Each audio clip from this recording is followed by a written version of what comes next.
Good evening. You're watching the News at 6 with me, Ishan Russell. The News at 6 is all about the day's biggest developing stories, and we'll be filling in on them over the next half hour. But first, the headlines that we're tracking right now. Ahead of budget session, Prime Minister Narendra Modi meets floor leaders of all parties, seeks their cooperation in the smooth functioning of the parliament.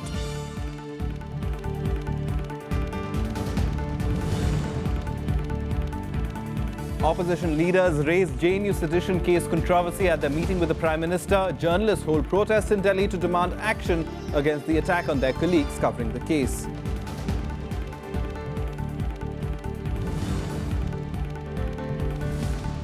Supreme Court gives RBI 6 weeks' time to submit details of companies that defaulted on loans of 500 crore rupees and above, seeks names of institutions whose bad debts have been written off over the last 5 years.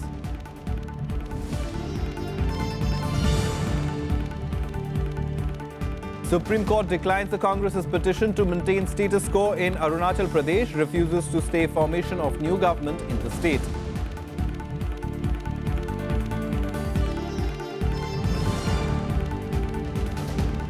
And in our series on the expectations from the union budget, Finance Minister seems unlikely to raise income tax exemption limit this year.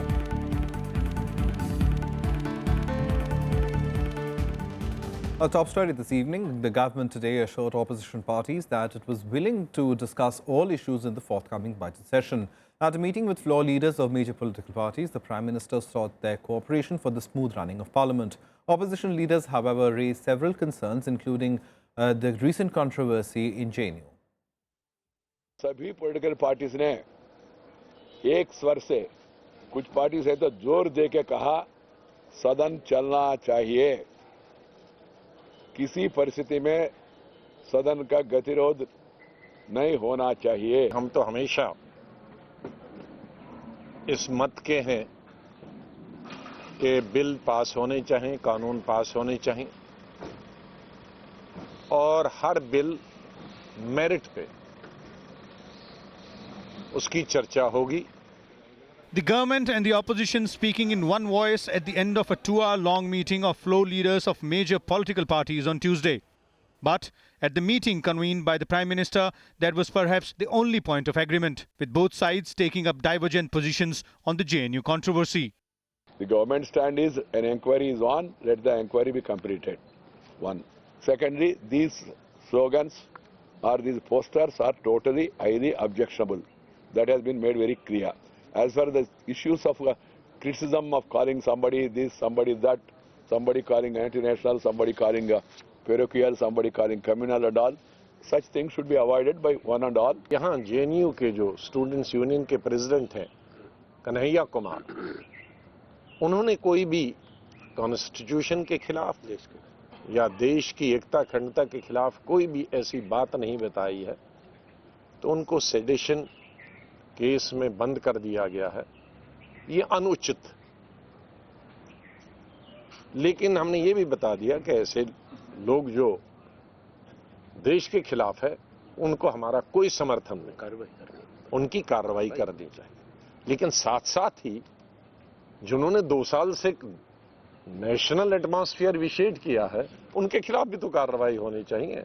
With just a week to go for budget session, the Prime Minister assured the opposition that the government is willing to discuss all issues on the floor of the House, even as it sought their support in the smooth functioning of Parliament. Vishal Dahiya, Rajya Sabha TV, Delhi. And the Supreme Court has agreed to urgently hear a plea on the incident in the Patiala House court complex on Monday. Journalists who had gone to cover the JNU sedition case were manhandled by people dressed in lawyers' clothes. Their colleagues today came out in support, taking out a march to the Supreme Court, shouting slogans and demanding action against the culprits. Meanwhile, the teachers at JNU also joined the students in boycotting classes at the university, vowing instead to hold classes on nationalism in the varsity lawns. Down, down, down, down, down, down. BSPC down, down, down, down, down, down. Zindabad, Zindabad, Zindabad. Journalists protesting outside the Supreme Court of India, shouting slogans, demanding action against the culprits who attacked media persons covering the hearing of the sedition case against JNU Students' Union President Kanhaiya Kumar. Down, down, down, down. Down, down, down, down. Down, down, down, down. The scribes took out a march from the press club to the Supreme Court, raising slogans supporting freedom of expression and against the alleged police action during the incident yesterday.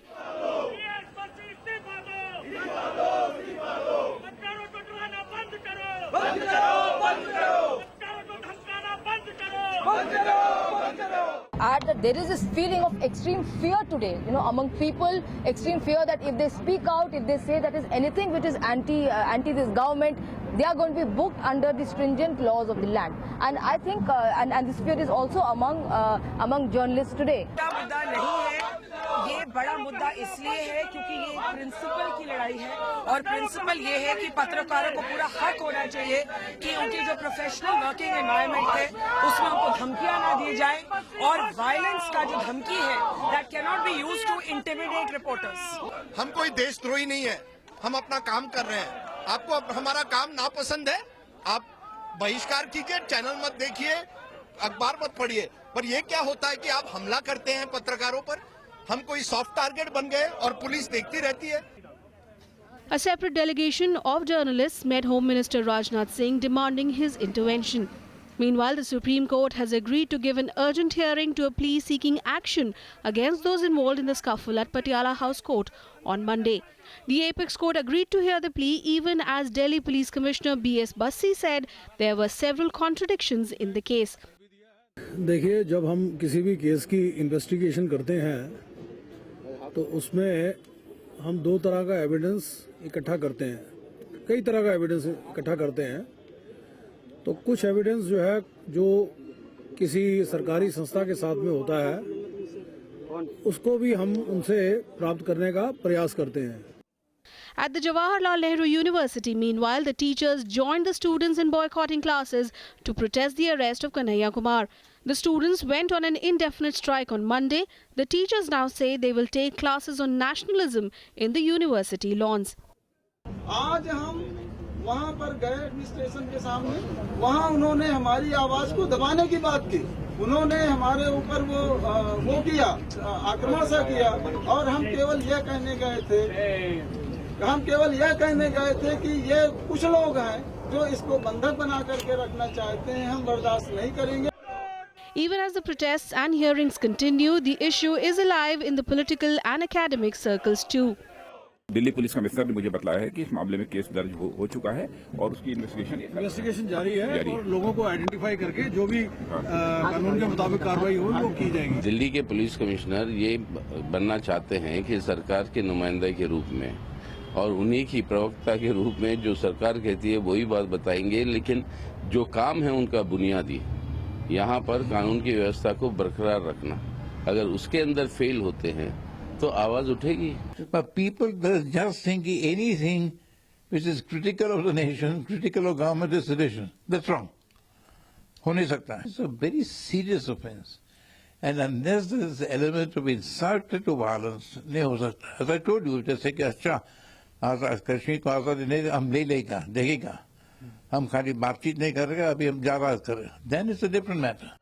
Support also continues to flow in from around the world. Over 40 academicians from international universities, including Columbia, Yale, Harvard, Cambridge, Oxford, University of Toronto, King's College, University of California, Berkeley and New York University have expressed solidarity with JNU students, condemning the detention and suspension of students.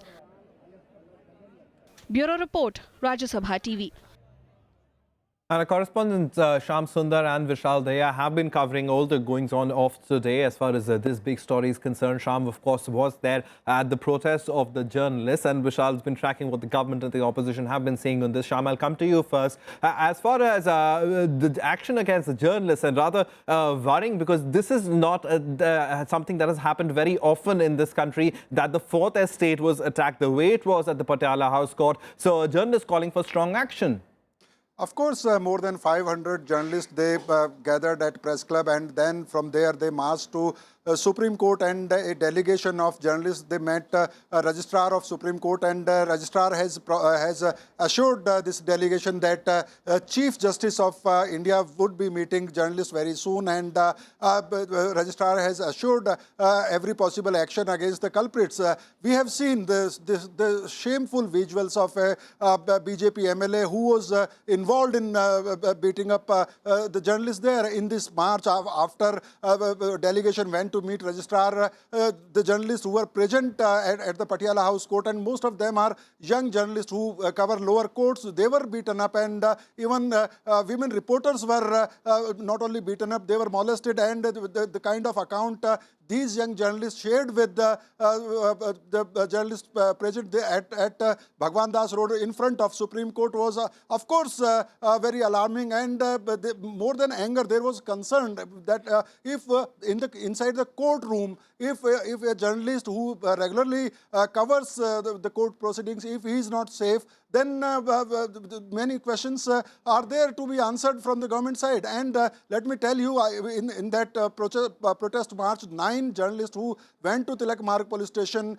to lodge an FIR, they were informed by the police that no FIR has been lodged from their side. Police is saying that they are investigating the matter. Though the visuals are on the TV screens, the photographs are there in the newspaper, but still there is no case, no FIR is registered from these 9 journalists. Absolutely. On one side, there are sedition charges that are being leveled over here. There is no concrete evidence. Indeed, a double standard. What is the government's explanation for this government's double standard, Vishal?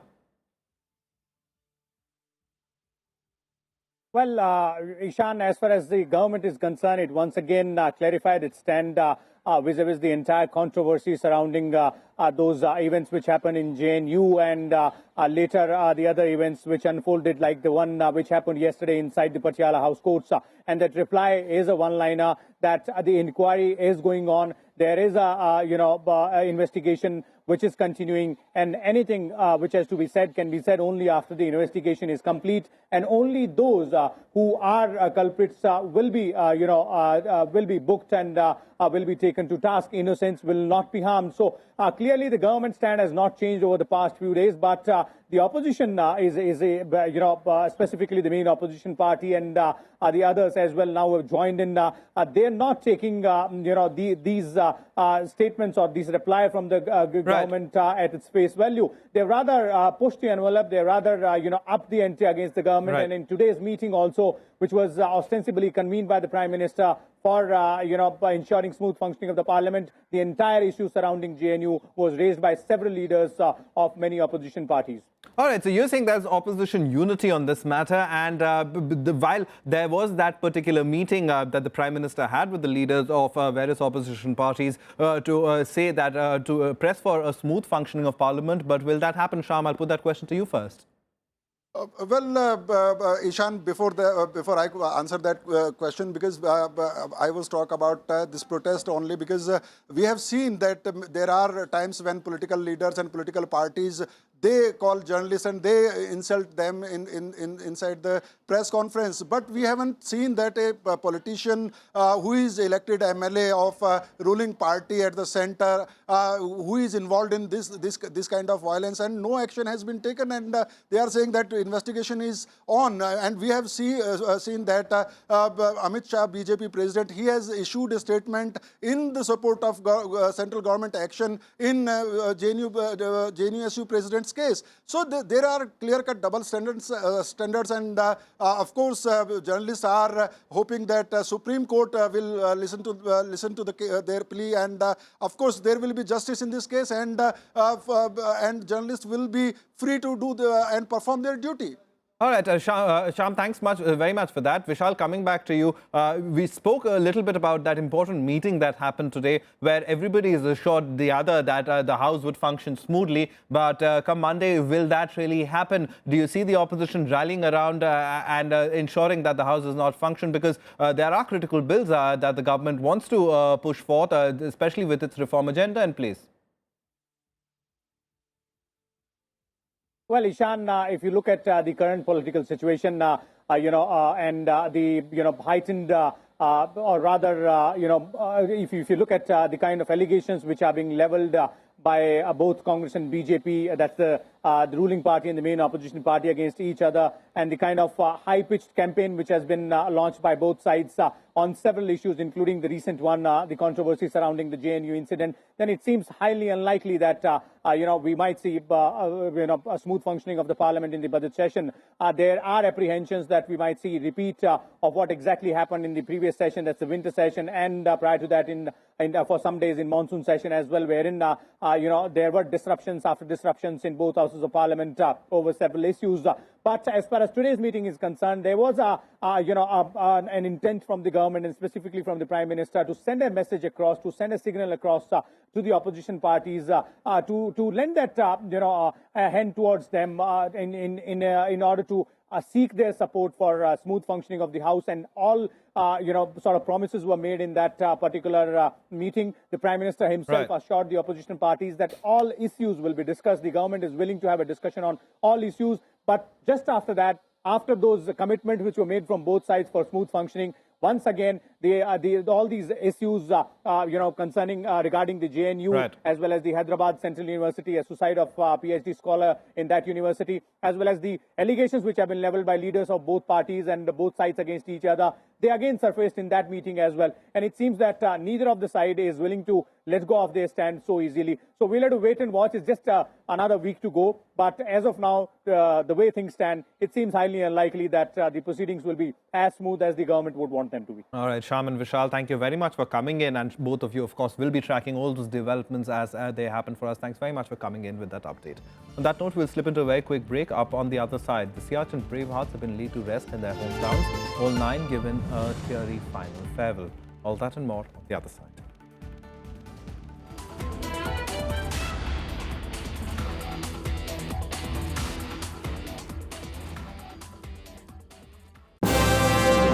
Hello, I am Ishan Russell. I'm Tracy Shilchi and you're watching News Tonight.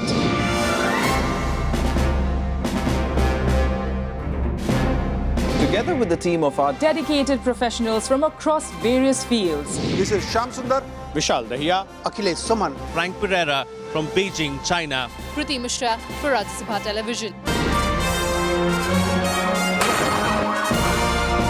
We bring to you the news that matters here on Rajya Sabha TV.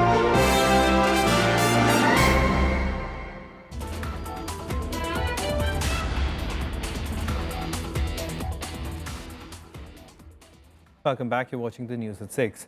Now, the Supreme Court today gave the RBI 6 weeks' time to submit details of all companies that had taken bank loans of over 500 crore rupees and above and defaulted in repayment. The central bank has also been directed to include details of restructured assets and names of institutions whose bad debts were written off in the last 5 years. A bench comprising Chief Justice T.S. Thakur sought to know how state-owned banks and financial institutions were advancing such huge loans without proper guidelines or an adequate loan recovery mechanism. The list will be submitted in a sealed envelope after defense lawyers said it would otherwise flout company confidentiality. The RBI is yet to give an official response to the order. The Supreme Court today refused to stay the formation of a new government in Arunachal Pradesh. This comes a day after Congress dissident leader Kaliko Pul claimed that he had enough support to be the state's new chief minister. The court also declined the Congress petition to maintain status quo in the state. Pul had claimed to form the next government in the state yesterday. He claimed the support of 19 dissident Congress, 11 BJP and 2 independent MLAs. Arunachal Pradesh is currently under president's rule amid deepening political crisis in the state. Now, what is so hurry to claim for formation of government at this hour, where matter is pending before the court? They don't have any respect for our judiciary. They don't respect the law. They don't respect the Constitution of India. Who is going to form the government? Congress or BJP? Collective of all political parties cannot form a government according to 10th schedule. The Finance Minister Arunjaitley will present his second full-year budget later this month. The salaried class has been hoping for income tax exemptions for a long time. Experts, however, say tax benefits for individuals look unlikely. Limited fiscal space may restrict the government from doling out income tax benefits to individual payers.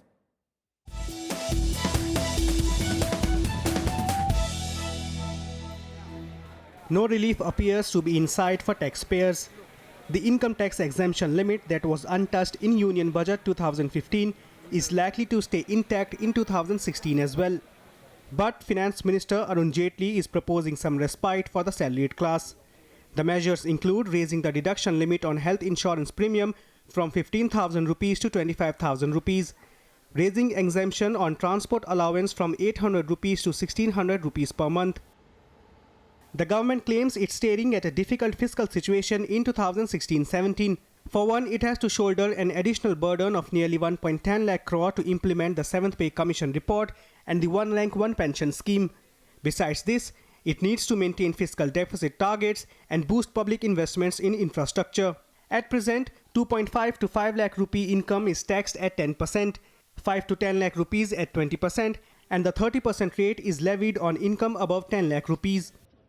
Given the fiscal situation and the roadmap for fiscal correction, if the finance minister is willing or is keen on sticking to it, he has really little scope to give any, to make any cut in tax rates for individuals as such. The industry, however, expects Finance Minister Arunjaitley to outline a clearer roadmap to cut corporate tax. In previous budget, Jaitley promised a 5% cut in corporate taxes over 4 years from 30% to 25% in a phased manner. Industry chambers suggest the withdrawal of incentives should be in line with a reduction in corporate tax. We believe the time has come, and the way the industry and the world economy is performing, Indian economy is not immune to the world, what happens the world over. It's a golden opportunity. Now we should bring the tax rates in this budget itself to the 25% and make India more competitive with a competing economy. The finance minister also needs to find ways to double income taxpayers and broaden the tax net. Of the 125 crore population, roughly about 3.5 crore are in the income tax net. This pales in comparison to as many 39% taxpayers in Singapore, 46% in US and 75% in New Zealand. The government collected over 6,96,200 crore revenue in direct taxes in 2014-15. This is about 14% short of the projected target of 7,05,000 crore. Kriti Mishra's report for Rajya Sabha TV.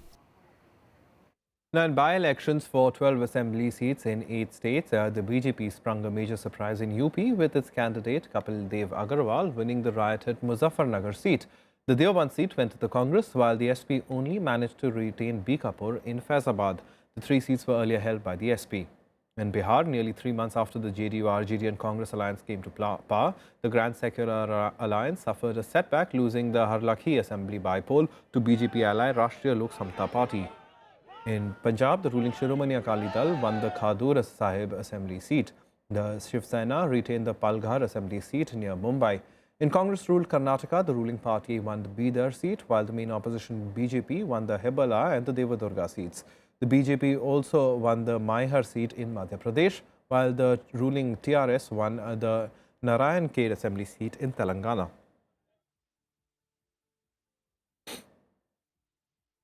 Samajwadi party के मुस्लिम तुष्टीकरण, किसान विरोधी, नौजवान विरोधी, खराब कानून व्यवस्था और पंचायत के चुनाव में की गई गुंडागर्दी का परिणाम समाजवादी पार्टी को अपनी 2 सीटें खोकर देना पड़ा है और अलार्म है। लेकिन भारतीय जनता पार्टी जनता को भी धन्यवाद देती है, अपने कार्यकर्ताओं को भी बधाई देती है। वैसे परंपरा रही उपचुनाव सत्ता के विरोध में जाता है, लेकिन उसके बावजूद भी 3 में 1 सीट हम लोगों ने पाई। फिर भी रिजल्ट चौंकाने वाले हैं। इसकी समीक्षा पार्टी करेगी कि आखिर क्या कारण था कि हमने 2 सीटें जो हमारी सीटिंग थी हमने नहीं पाई हैं। Saharanpur and Muzaffarnagar very badly hit by riots in the past 2 years, and now the people are reverting to the Congress because they feel that Congress is a very tolerant party, it's a secular party, and it's a party which can give governance. So people have probably rejected the state government, they have rejected Modi's promises. By election का जो नतीजा है, ये नीतीश कुमार का, लालू यादव का जो जंगल राज है, उसके खिलाफ में वर्डिक्ट है। विधानसभा के चुनाव में अपना जात का समीकरण बैठा करके और लोगों को जो है झांसा में डाल करके इन्होंने वोट ले लिया। विकास का मुद्दा दूर दूर तक जो है चला गया। मैहर के चुनाव का जहां तक सवाल है वो विकास की, जन कल्याण की जीत है। प्रधानमंत्री जी ने जो विकास का विजन दिया है, सबका साथ सबका विकास, और मध्य प्रदेश की सरकार ने जो जनता के कल्याण के लिए काम किए हैं, विकास को अपना मुख्य एजेंडा बनाया है, जनता ने उस पर अपने आशीर्वाद की मोहर लगाई है। At a time when students, teachers and journalists of the country are being questioned about their nationalistic ideologies, 9 brave hearts lost their lives in Siachen fighting for the country. The mortal remains of all 9 were laid to rest on Tuesday in their respective hometowns. 21 gun salutes, floral tributes and tears. An atmosphere filled with inspiration and patriotism. This is how the nation bid a final adieu to the 9 Siachen soldiers in their respective hometowns. Thousands of people bid a tearful goodbye to Sepoy Sunil Suryavanshi at his native Maskarwadi village in Maharashtra's Satara district. The soldier was cremated with full military honours amid chants of Shaheed Sunil Suryavanshi, Amar Rahe. In the southern city of Mysuru, teary-eyed people gathered at the government guest house to pay homage to Sepoy Mahesha PN. Several dignitaries, including the Karnataka Chief Minister and the Mayor of the city, were also present. Homage was also paid to Havaldar Elumalai M in his hometown of Vellore on Tuesday morning. Officials of the Indian Coast Guard Eastern Region and fellow members of the ICG and state government representatives laid wreaths and paid homage. Deceased Jawan Sepoy Mushtaq Ahmed was laid to rest in Kurnool district. Andhra Pradesh Deputy Chief Minister K.E. Krishnamurthy and leaders from various political parties paid homage to the Jawan before the burial was performed.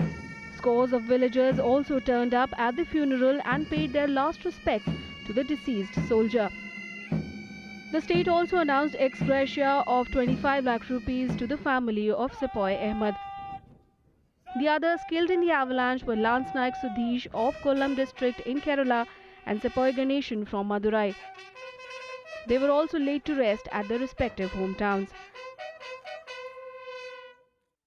China is supporting tougher United Nations sanctions against North Korea to curb its nuclear program. Chinese Foreign Minister Zhang Yesui also held a meeting with South Korean counterpart Lim Sung-nam in Seoul on Tuesday amid heightened tensions in the Korean peninsula. At the start of the year, North Korea successfully conducted a hydrogen bomb test and launched a rocket on the 7th of February, which the US and other Western countries have called a ballistic missile test. Since the tensions have been on the rise in the Korean peninsula.